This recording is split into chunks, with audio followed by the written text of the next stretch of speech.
Welcome. I am a lay Shin Buddhist who nevertheless maintains an interest in the broader realm of Pure Land and Mahayana Buddhist teachings.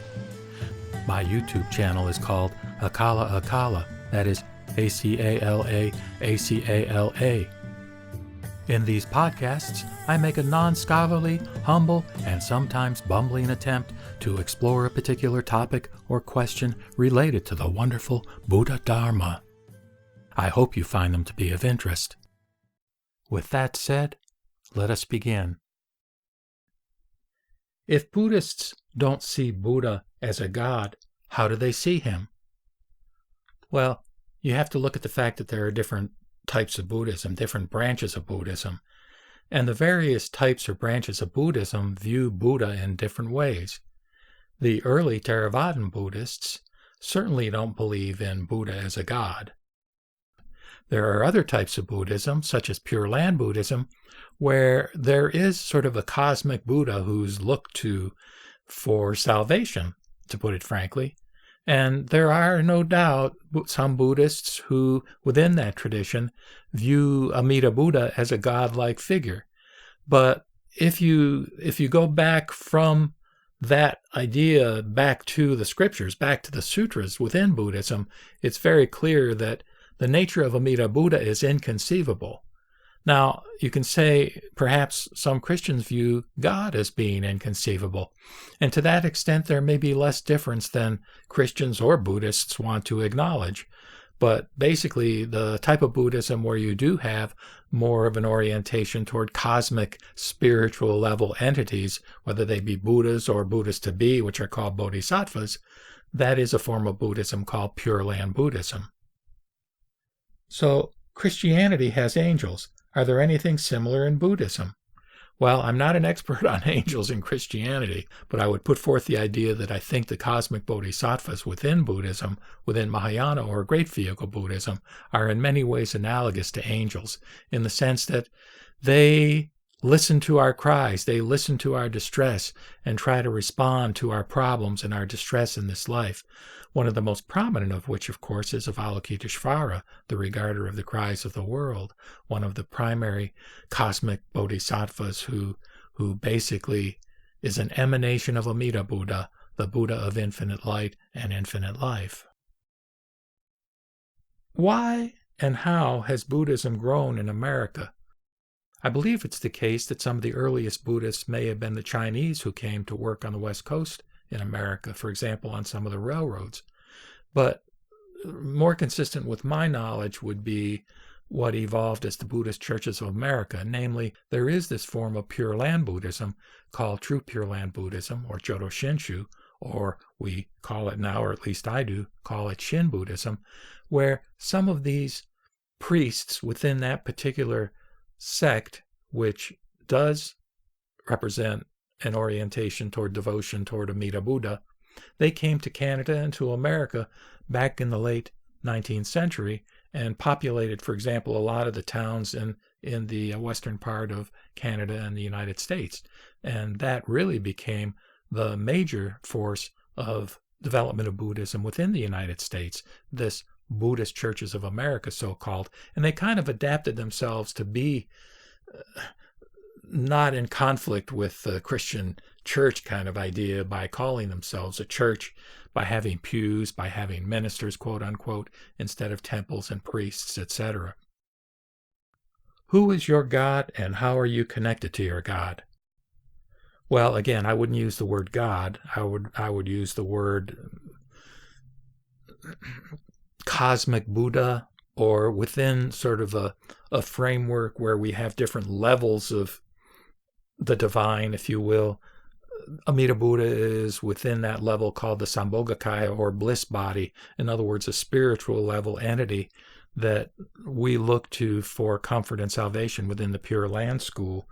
And how am I connected? I'm connected by virtue of the fact that Amida Buddha, he made a vow back when he was a cosmic bodhisattva called Dharmakara. He made a vow that he would create a pure land of bliss where I could be reborn when I die by simply entrusting in him. So the relationship is one of entrusting as far as that goes. Now, there are some very, very famous Buddhist masters, and I'll mention the sixth patriarch of Zen Buddhism or Chan Buddhism, Hui Neng, who he addresses this matter in that sutra of where is the pure land, and he makes the case that fundamentally the pure land is within ourself. So there's different levels or ways of interpreting, but those are just some thoughts in the matter. How do you talk to your God? Well, honestly, I'm not a believer in petitionary prayer or in the idea that I can ask for things from Amida Buddha and he'll, respond to my particular individual wishes in that regard.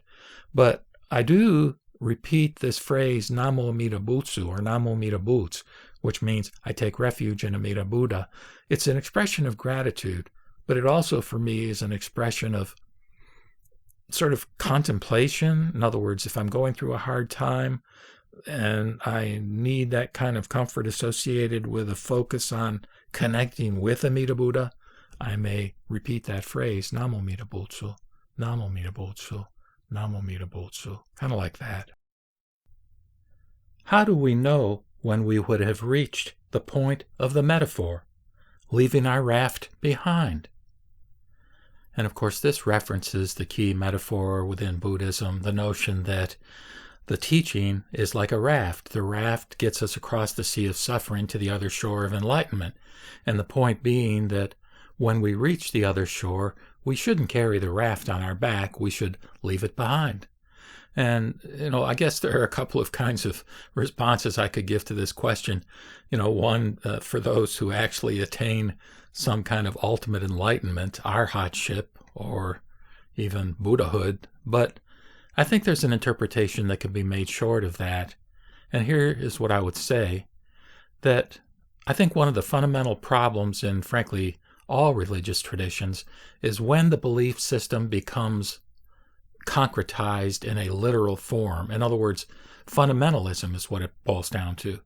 The idea that a person is so locked into the exact words of a particular doctrine, a particular scripture, that he or she cannot have the mental flexibility to realize that it is a raft, that it is merely a way to get to a more enlightened state, a more liberated state, a state that is freer from suffering. Even if it doesn't result in, so to speak, the ultimate, however one imagines nirvana or enlightenment to be, different teachings and scriptures can help us along the spiritual path. But again, to the extent that we lock into one and feel like this is the way, this is the only way, and if somebody doesn't believe this way, they're not going to get to the other shore, then I think we've got a problem. So again, my response to this, how would we know? We know when we have the flexibility to realize that our particular path, our particular raft, so to speak, is not the only raft on the sea, is not the only way, not the only path. And I've just been doing some reciting from the great sage Nagarjuna, who was in the early part of the Common Era, one of the great philosophers who articulated the notion of emptiness or sunyata through a process of philosophical negation. And he himself, in so many words, says there are many paths. There are paths that, I think the way he puts it is, there are paths that involve one taking a boat across the sea, which he would consider to be an easier path as compared to a path that involves going across the land. So again, that's sort of mixing metaphors, but the idea here is that there are multiple paths. Just as the Buddha teaches in the second chapter of the Lotus Sutra, when he indicates that all these doctrinal kinds of formulations, all these scriptures, each one of them is an expedient means, is a provisional means to the ultimate sense of freedom that comes from the attainment of enlightenment. But again, I think this metaphor of the raft can have applicability short of that ultimate attainment. Do you celebrate Christmas as a Buddhist?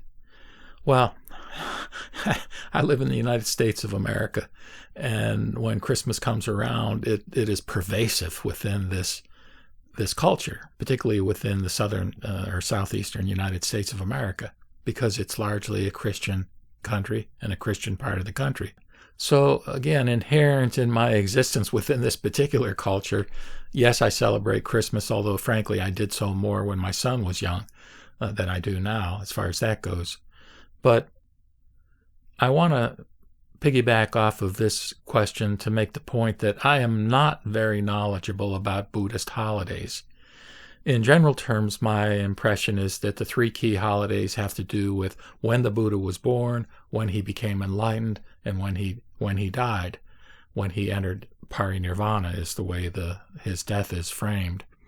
But I would encourage you, anybody who's interested, and I've gotten this question before and really don't have answers off the top of my head, that if you're interested in Buddhist holidays, there's plenty of good stuff on the internet that will help describe those and what their origin was and what folks within Buddhist cultures do to celebrate those various holidays.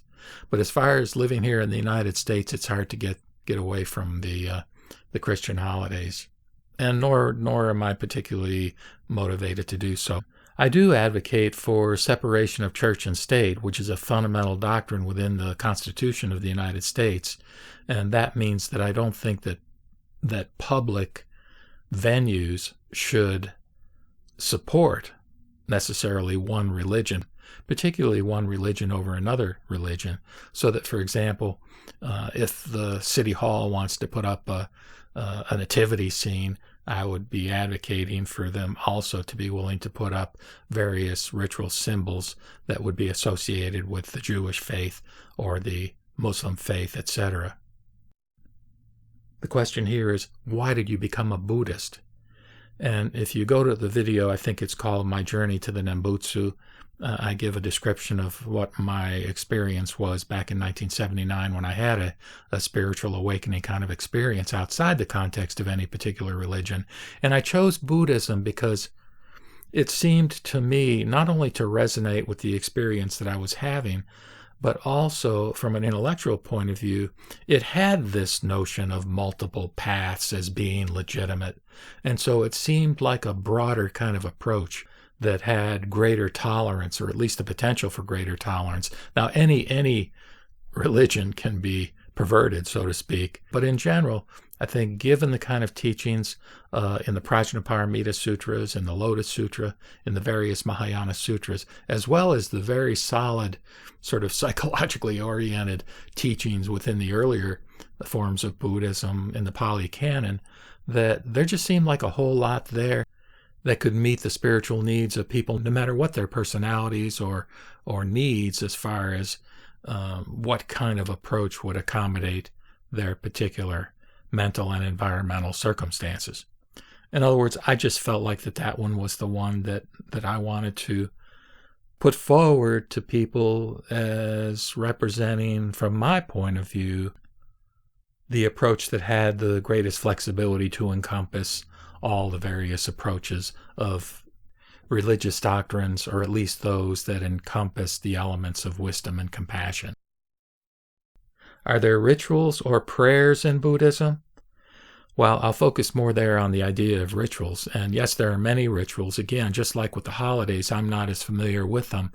And if you want to really focus on rituals, I would particularly point you to the Tibetan Buddhists, who have a whole array of rituals, including one that's very interesting and enlightening when one reflects upon it, which I actually observed not that long ago, within the past 6 months, since the Tibetan monks were in our town and did their sand mandala. They created a mandala very meticulously over several days, this beautiful, beautiful construction, portrayal of a design that symbolized Avalokiteshvara, or the Bodhisattva of infinite compassion. And at the end of the process, after the several days of creating this masterpiece, they systematically destroyed it, which is amazing, after all that work. But again, part of what it symbolizes is the fundamental notion of impermanence, which is one of the basic ideas within Buddhism when Buddhists describe what is the nature of reality, what is the nature of existence, what is the nature of our life. Our life and everything around us is impermanent. And if one reflects deeply, one realizes the truth of that fundamental statement. Anyhow, that ritual kind of symbolizes the process. Have you completed your path? Short answer, no. And as far as my own belief system within Shin Buddhism, I won't complete my path in this lifetime. On the other hand, I'm not relegated to having multiple lifetimes of continual rebirth in this human form, which involves so much suffering and dissatisfaction. Because within the belief system, as a Shin Buddhist, I believe that I will complete my path when I am reborn in the Pure Land of Bliss, Amita's Pure Land, when I die. Actually, though, then, in some ways, I will elect to judge my path as not being complete, in the sense that instead of attaining Buddhahood at that point, even though I will be a Buddha, I will then transform into a Bodhisattva and come back and help others toward their own accomplishment of movement on the spiritual path, their own development of a raft that they can use to get across the sea of suffering to the other shore. And in fact, it won't just be a small raft, but it will be a great raft, a great vehicle, a large ship that hopefully can get everybody across to the other shore of enlightenment. And it's when everybody is free of suffering that my path will be complete. Namo Mita Butsu. With that, I will sign off by reciting the Nembutsu in gratitude for being embraced and accepted just as I am by Amida Buddha, never, never to be abandoned. Namo Mita Butsu, Namo Mita Butsu, Namo Mita Butsu.